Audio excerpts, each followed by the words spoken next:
పృథ్వీ, మీరు చెప్పండి. ఇందాక అర్బన్ నక్సలైట్లు, ప్రొఫెసర్లు వీళ్ళంతా గూడా ఆ నక్సలిజానికి మద్దతుగా మీరు నిలబడుతున్నారు. అంటే మీరు అంటున్న ప్రొఫెసర్లు, అర్బన్ నక్సలైట్లు ఎవరు? మీ దృష్టిలో అర్బన్ నక్సలైట్ అంటే ఏంటి? అర్బన్ నక్సలైట్ అంటే నక్సలైట్ల యొక్క భావజాలంతోటి నక్సలైట్లకు మద్దతుగా నక్సలైట్లకి ఏవైతే వాళ్ళ యొక్క అవసరాలను సమకూర్చుతూ పట్టణాల్లో ఉంటూ వాళ్ళని అర్బన్ నక్సలైట్లుగా మనం అంటున్నాం. అంటే నేను అనేది ఏంటంటే అంటే మీరు ప్రొఫెసర్లని పేరు పెట్టన్నారు గదా! ప్రొఫెసర్లని ఆ పేర్లు ఎవరు? అర్బన్ నక్సలైట్లు ఎవరు మీ దృష్టిలో? హరగోపాలు, హ్మ్. ప్రొఫెసర్ కాసిము, హ్మ్. ప్రొఫెసర్ సూర్యపల్లి సుజాత, హ్మ్. గడ్డం లక్ష్మణు, పిఎల్ విశ్వేశ్వరరావు, హ్మ్. వీళ్ళందరూ ఎవరండి? అంటే వాళ్ళతో ఉన్న వీళ్ళందరూ సంబంధాలను బీజేపీ కనుక్కోవడంలో ఫెయిల్ అయిందని ఒప్పుకుంటారా మరి? దేంట్లో నిజంగా నక్సలైట్లతోటి వీళ్ళకి సంబంధాలు ఉన్నాయని కనుక్కోవడంలో ఫెయిల్ అయిందంట. వాళ్ళపైన కూడా ఇన్వెస్టిగేషన్ చేశారండి. హ్మ్. ఇప్పుడు 11 కాసిం ఏళ్ళు అవుతుంది కదా, బీజేపీ వచ్చి కాసింని ఫెయిల్ కా అయిందని ఒప్పుకుంటారా? కాసింని గతంలో తెలంగాణ రాష్ట్ర ప్రభుత్వం జైల్లో పెట్టింది. ఇక్కడ ఉన్నటువంటి వాళ్ళందరూ గగ్గోలు పెట్టిర్రు. నక్సలైట్లతో సంబంధం లేదు, నక్సలైట్తో సంబంధం లేదని. వాటి నిప్పులేందే పొగ అంటే రాదు. మీకు పైన చెప్పిన పేర్లందరూ అర్బన్ నక్సలైట్లా మీ వాళ్ళందరూ దృష్టిలో? అర్బన్ నక్సలైట్లే. హ్మ్. నేను ఏమంటానంటే ఇప్పుడు గూడెల్లో హ్మ్. పోలీసులతో సన్నిహితంగా ఉంటుర్రు అని చెప్పి, హ్మ్. పోలీసుల పక్షాన మాట్లాడుతుర్రు అని చెప్పి, వాళ్ళ దగ్గర ఎలాంటి ప్రూఫ్ లేకుండా పోలీస్ ఇన్ఫార్మ్ లేకపోతే చంపుతున్నప్పుడు వీళ్ళు బాహాటంగా మీరు ఇంకా చూడొచ్చు మీరు శాంతి చర్చలు అని చెప్పి వాళ్ళు సెమినార్ పెట్టిర్రు. అంటే నక్సలైట్లకు మద్దతుగానే కదా. తప్పంటారా? నేనేమంటున్నా అంటే పోలీసులను చంపినప్పుడు వీళ్ళెందుకు శాంతి చర్చల కోసం వాళ్ళని ఎందుకు ఇప్పుడు వీళ్ళు కేంద్ర ప్రభుత్వం పైన ఒత్తిడి చేస్తుర్రు శాంతి చర్చలు జరపాలని మీరు చెప్పి. ఇందాక మాట్లాడుతూ కేంద్ర బలగాలు మన నక్సలైట్లు కేంద్ర బలగాలను చంపినప్పుడు ఇదే ప్రొఫెసర్లు, ఇదే మేధావులు, ఆర్మీ వాళ్ళు కూడా మన దేశ బిడ్డలే, మీరు వాళ్ళని చంపకండి, శాంతి చర్చలకు రండి అని చెప్పి ఎప్పుడైనా నక్సలైట్లకు ఎవరైనా ఎప్పుడైనా విజ్ఞప్తి చేసిర్రా వీళ్ళు? ఇప్పుడు నక్సలైట్లు మన దేశ బిడ్డలే, వాళ్ళపైన కాల్పులు జరపద్దని మేధావులు మేమందరము మాకు మానవత్వం ఉందని చెప్పిన వాళ్ళు ఇదే కేంద్ర ప్రభుత్వ బలగాల నక్సలైట్లు చంపినప్పుడు సైనికులు కూడా మన దేశ బిడ్డలే, వాళ్ళని చంపకండి, చర్చలకు రండి అని చెప్పి వీళ్ళు ఎప్పుడన్నా కానీ నక్సలైట్లను పిలిచిర్రా? అంటే సైనికుల అంటే స్థావరాలకు వెళ్ళి అందితే వాళ్ళని చంపిర్రా? అందితే కాళ్ళు లేకపోతే జుట్టు, అంటే వీళ్ళు ఇందాక అందితే కాళ్ళు లేకపోతే జుట్టు అర్బన్ అండి. నక్సలైట్లని మీరు ఇందాక పేర్లు చెప్పారు గదా! వాళ్ళని గూడా కాల్చి చంపాలంటే ఇప్పుడు మీరు చెప్పిన పేర్లందరిని కాల్చి చంపాలా? అవును, అర్బన్ నక్సలైట్ ఎవరుతారు అందరూ కూడా కాల్చి చంపాలి. హ్మ్. ఇప్పుడు అమాయక గిరిజనులను చంపినప్పుడు వీళ్ళని ఎందుకు చంపొద్దు? హ్మ్. అమాయకులను చంపినప్పుడు వీళ్ళెందుకు అంటే చంపొద్దు మీ అంటున్నా. ఏబీపీ స్టాండ్ ఏంది? ఇప్పుడు వీళ్ళని కాల్చి చంపాలా? నక్సలైట్లు ఉండొద్దు, హ్మ్. నక్సలైట్లు యొక్క సానుభూతి పరులు ఉండొద్దు. హ్మ్. నక్సలిజం ఎందుకండి? ఇప్పుడు మీరు ఇంతకు ముందు అన్నారు రైతాంగ పోరాటం అని చెప్పి. హ్మ్.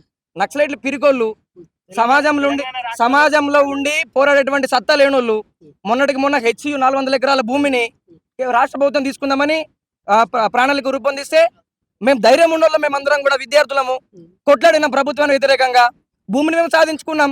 తెలంగాణ మీకు పోరాడే సత్తా లేక మీరు పిరికోళ్ళై అడవుల్లో ఉంటుర్రు. మీకంత ధైర్యం ఉంటే పట్టణాలకు వచ్చి కొట్లాడండి. అంటే నక్సలైట్లు పిరికోళ్ళా? అవును కదా. ఇప్పుడు నాకు ధైర్యం ఉంది, నేను పట్టణాల్లోకి వచ్చి మీడియా ముఖంగా ప్రభుత్వానికి వ్యతిరేకంగా పోరాడుతున్నా. వాళ్ళు ఎందుకు పిరికోళ్ళు అంటే వాళ్ళు ప్రజాస్వామ్యబద్ధంగా పోరాడలేరు, ప్రజాస్వామ్యబద్ధంగా పోరాడితే వాళ్ళు అనుకున్నది కాలేదు అని చెప్పి పిరికి పందాలకి నక్సలైట్లు అడవుల్లో ఉంటూ వాళ్ళు తుపాకీని పట్టుకొని చేస్తూ ఉన్నారు. మాకు దమ్ముంది, మేము ప్రభుత్వం మేము తప్పు చేసినప్పుడు దానికి వ్యతిరేకంగా పోరాడుతున్నాం, విద్యార్థుల కోసం మాట్లాడుతున్నాం, రైతుల కోసం మాట్లాడుతున్నాం, భూముల కోసం మాట్లాడుతున్నాం, ఎక్కడెవరికి ఏ అన్యాయం జరగకుండా మాట్లాడుతూ ఉన్నాం. మాకు ధైర్యం ఉంది, వాళ్ళకి ఎందుకు ఆ ధైర్యం లేదు? దేశంలో అనేక రకమైన ఉద్యమాలు జరుగుతూ ఉన్నాయి, వాళ్ళందరూ కూడా నక్సలైట్లు కాదు కదా, సమాజంలోకి వచ్చి కొట్లాడుతురు కదా, రోడ్ల మీదకి వచ్చి కొట్లాడుతురు కదా. మీరు చెప్పినటువంటి రైతు సంఘాల యొక్క ధర్నా ఢిల్లీ కేంద్రంగా జరిగింది కదా, అంటే కేంద్ర ప్రభుత్వం వెనక్కి తగ్గింది కదా. ఒక్కొక్కరిది ఒక్కో ఐడియాలజీ ఉంటది. కొంతమంది అవును, పార్టీలు ఇష్టం నేను ఉంటాయి. అనేది కొంతమందికి ఏంటంటే ఒక్కో ఐడియాలజీ. 21st సెంచరీలో హ్మ్. 21st సెంచరీలో ఈ దేశానికి ఒక రాజ్యాంగం ఉంది, ఈ దేశానికి ఒక రాజ్యాంగం ద్వారా ఏర్పడినటువంటి ప్రభుత్వం ఉంది, అధికారులు ఉన్నారు. వీళ్ళందరూ ఉండగా కూడా ప్రభుత్వానికి రాజ్యాంగానికి వ్యతిరేకంగా తుపాకీ పట్టేటువంటి అధికారం ఎవరు ఇచ్చిర్రు? ఇదే 50-60 కింద ఇదే రాజ్యాంగం ఉంది. అప్పుడు మరి దుర్లపాలన ఉండే. అప్పుడు ఎట్లా? ఇప్పుడు అప్పుడు నేను అనేది అదే అండి, ఒకప్పటి నక్సలిజానికి ఇప్పటి నక్సలిజానికి చాలా తేడా ఉంది. అంటే మరి ఒకప్పటి ఒకప్పుడు ఒకప్పటి నక్సలిజానికి ఇప్పుడు మద్దతు ఇస్తుర్రా? ఇప్పుడు ఇప్పుడు నక్సలిజానికి ఇప్పటి వ్యతిరేకిస్తుర్రా? ఇప్పటి ఇప్పటి నక్సలైట్లు అందరూ కూడా స్వార్థపరులు. అంటే ఒకప్పుడు అప్పటి నక్సలిజానికి మీరు మద్దతు ఇస్తుర్రా? ఆహా, హ్మ్. ఎప్పటి నక్సలిజమైన మద్దతు ఇయ్యరండి. హ్మ్. ప్రజాస్వామ్యానికి వ్యతిరేకంగా తుపాకీ పట్టే వాళ్ళందరూ కూడా ప్రజాస్వామ్య వ్యతిరేకులే. ప్రజాస్వామ్యానికి వ్యతిరేకంగా తుపాకీ పట్టే వాళ్ళందరూ కూడా ప్రజాస్వామ్య వ్యతిరేకులే, రాజ్యాంగ వ్యతిరేకులే. హ్మ్. రాజ్యాంగబద్ధంగా కొట్లాడండి, హ్మ్. మీతో పాటు మేము వస్తాం. మీకు ఏ డిమాండ్లు ఉన్నాయో నక్సలైట్లకి హ్మ్. మీరు బయటకు వచ్చి కొట్లాడండి. హ్మ్. మీ న్యాయమైన డిమాండ్లు అనుకుంటే ప్రజలు మీ వెనకొస్తారు కదా. మీరు కేంద్రం మీద ఒత్తిడి చేస్తారా మరి నక్సలైట్లతో చర్చలు పెట్టుకొని ఏబీపీ నుంచి? చర్చలు ఎందుకండి? మీరు ఇందాక చర్చలు ఎందుకు? చర్చల ద్వారా సాధ్యం. చర్చలు ఎందుకండి? అడవులకి రండి, లొంగిపోండి అని చెప్తుర్రు. కేంద్ర ప్రభుత్వం కూడా ఎక్కడ లొంగిపోయే వాళ్ళని కాల్చట్లేదు, లొంగిపోయే వాళ్ళని కాల్చట్లేదు. మీరు చాలా మంది లొంగిపోయారు, చాలా మంది లొంగిపోయారు, చాలా మంది. మీరు చూడండి, గత 2-3 నెలల్లో వందల మంది నక్సలైట్లు లొంగిపోయారు. ఒకవేళ వాళ్ళు లొంగిపోయి ఒకవేళ లొంగిపోయే వాళ్ళు ఓకే, ఆమె బయటికి సమాజంలోకి వస్తే నక్సలైట్లకు కాల్ చంపారు కదా. రాజ్య ఒక విషయం అండి, శాంతి చర్చలకు ఎందుకు పిలవాలి? శాంతి చర్చలకు ఎందుకు పిలవాలి? ఎందుకు పిలవాలి? ఎందుకు పిలవాలి? నేను చెప్పేది ఏంటంటే, శాంతి చర్చలు వినండి. శాంతి చర్చలు ఇప్పుడు మీలాంటి వాళ్ళు ఎవరైనా ఉంటే ప్రజాస్వామ్యబద్ధంగా కొట్లాడితే మీ డిమాండ్లు ఏమన్నాయో పిలిచి మాట్లాడతారు. మీరు కొట్లాడదే రాజ్యాంగానికి వ్యతిరేకంగా, కొట్లాడదే ప్రజాస్వామ్యానికి వ్యతిరేకంగా, కొట్లాడదే ప్రజాస్వామ్యబద్ధంగా డాక్టర్ బిఆర్ అంబేద్కర్ రాసినటువంటి రాజ్యాంగానికి వ్యతిరేకంగా. నేను అదే అంటున్నా. రాజ్యాంగం ఇచ్చినటువంటి హక్కులు వాళ్ళకి ఎట్లా వర్తిస్తాయండి?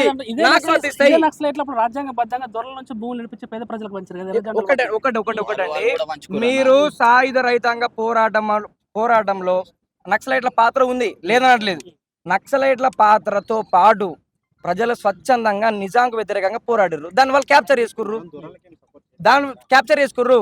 అప్పుడు ఏబీవీపీ కూడా, ఆర్ఎస్ఎస్ కానీ ఏబీవీపీ కానీ ఎవరు కూడా దొరలకు ఎవరు సపోర్ట్ చేయలే. పేద ప్రజలు, కామన్ ప్రజలు. ఇప్పుడు మీరు తెలంగాణ కేసీఆర్ ఇచ్చిన ఒప్పుకుంటారా? కేసీఆర్ ఇచ్చిందంటే సబ్బండ వర్గాల ప్రజలు ఆంధ్ర పాలకుల వ్యతిరేకంగా విసుగెత్తిపై కొట్లాడిర్రు.